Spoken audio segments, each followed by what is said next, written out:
हेर्नुहोस् मसँग पिना छ। आज म हजुरलाई पिना मल बनाउने तरिका, हामीले सही तरिकाले पिना मल बनाएर हाल्यौँ भने हामीले लगाएको तरकारी बाली, हामीले लगाएको तरकारी बालीबाट हामीले धेरैभन्दा धेरै आम्दानी लिन सकिन्छ। हामीले धेरैभन्दा धेरै तरकारीहरू हामीले उत्पादन गर्न सकिन्छ। हामीले धेरै फलाउन सकिन्छ। हामीले थोरै लगानीमा हामीले धेरै उत्पादन गर्न सकिन्छ। हेर्नुहोस् मसँग छ यो तोरीबाट निस्केको यो पिना। हेर्नुहोस् हामीले सही तरिकाले गर्यो भने, हामीले राम्रो तरिकाले गर्यो भने हाम्रो उत्पादन दोब्बर बनाउँछ है। हेर्नुहोस् यो भिडियो तपाईहरुले अन्तिमसम्म हेर्नुपर्ने हुन्छ। साथीभाइ माझ तपाईहरुले शेयर गर्नु होला। हेर्नुहोस् थोरै हाल्दा पनि यसले धेरैभन्दा धेरै उत्पादन दिन्छ। पिना मलमा के हुन्छ भन्दाखेरि नाइट्रोजन, फस्फोरस र पोटासियम हुन्छ, जसले गर्दा यसले यो हालियो भने फलाउनेदेखि फुलाउने काम गर्छ।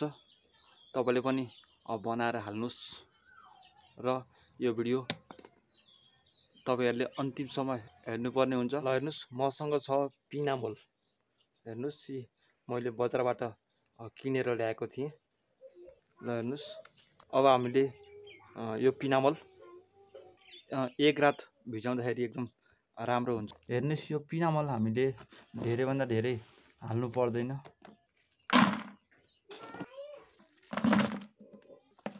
मैले 300 ग्राम जति, करिब 300 ग्राम जति मैले हालेको छु।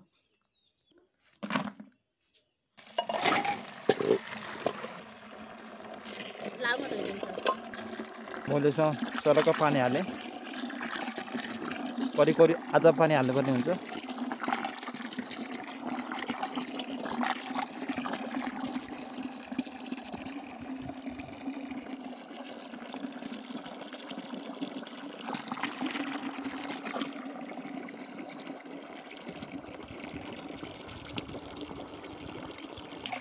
मजाले अलिकति चलाइदिएर हामीले छोडिदिनु पर्ने हुन्छ। यसरी मिचिदिनुस्, छोडिदिनुस् अनि एक दिनभरि यो फुस्किन्छ सबै। यो फुस्किनु पर्ने हुन्छ यो पिना सबै। यसमा हामीले के मिसाउँछौँ भन्दाखेरि जुन खरानी हामीले बालेको दाउराबाट निस्केको जुन खरानी हामीले मिसाइयो भने एकदम राम्रो हुन्छ। त्यो पनि हेर्नुहोस् मैले यसमा खरानी हालेको छु, दाउराबाट निस्केको खेर गएको खरानी एकदम राम्रो हुन्छ। खरानीमा के हुन्छ भन्दा यो पोटासियम तत्त्व हुन्छ, जसले गर्दा एकदम फल लाग्ने काम गराउँछ। बिरुवाको वरपर हाल्यौँ भने पनि किराहरू फट्याङ्ग्राहरू आउँदैनन्। हेर्नुहोस् यसरी मजाले दिएको छु।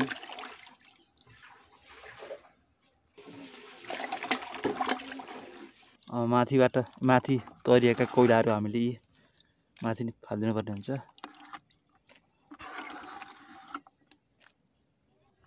हामीले अझै सकिन्छ भने अन्डाका बोक्रा पनि हाल्न सकिन्छ। साथसाथै हामीले अन्डाका बोक्राहरू पनि हामीले हाल्न सकिन्छ र केराका ती बोक्रा राम्रो हुन्छ।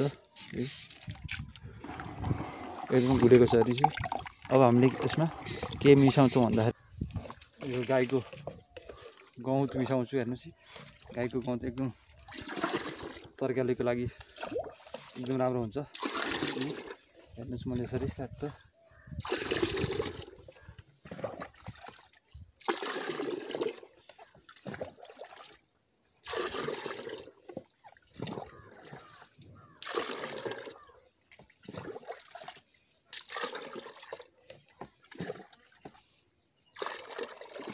यो गाईको गहुँत एकदम बिरुवाका लागि एकदम राम्रो हुन्छ। यसमा हामीले पानी हाल्नु पर्दैन। अलरेडी पानी पहिले थियो, आकाशबाट परेको थियो। खासै यो बेलामा हामीले पानी हाल्नु पर्दैन। मिक्स गराउँछौँ एकदम। यसरी हामीले एकदम यसलाई मिसाउँछौँ। यसरी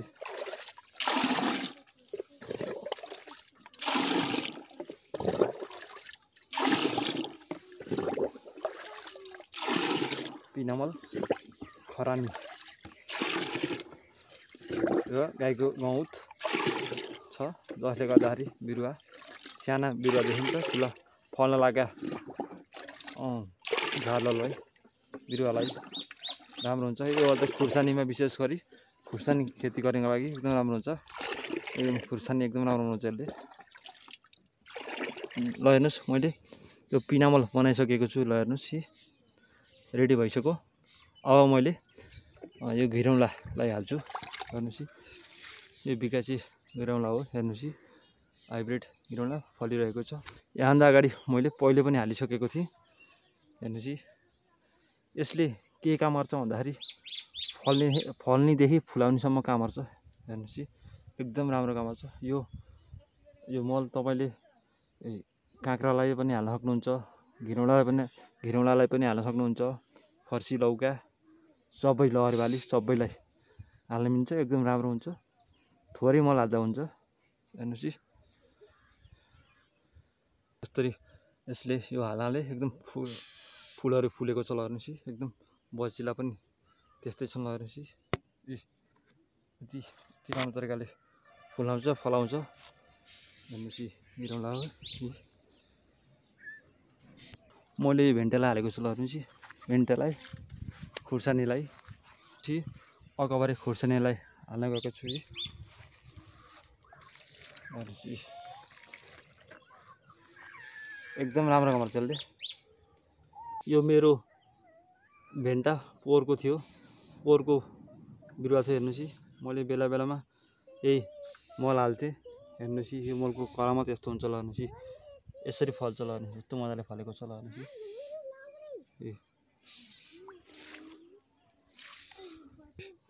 सट्टा हालियो, एकदम राम्रो तरिकाले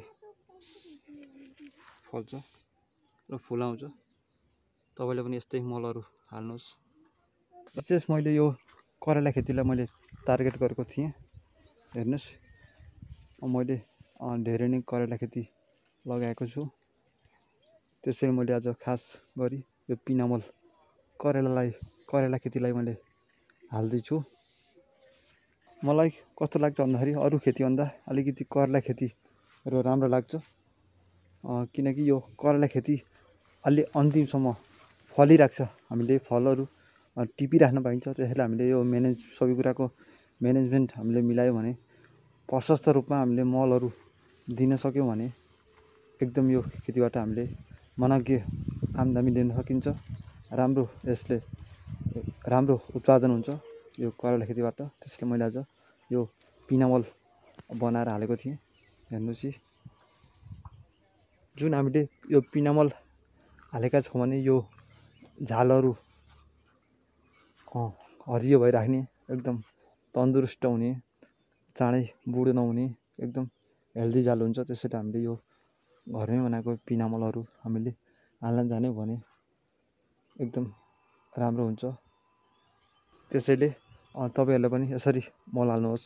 यो लहरबाली सबैलाई मिल्छ। यो करेलालाई होइन, सबैलाई हामीले घिरौँला, लौका, फर्सी सबैलाई, काँक्रा सबैलाई मिल्छ।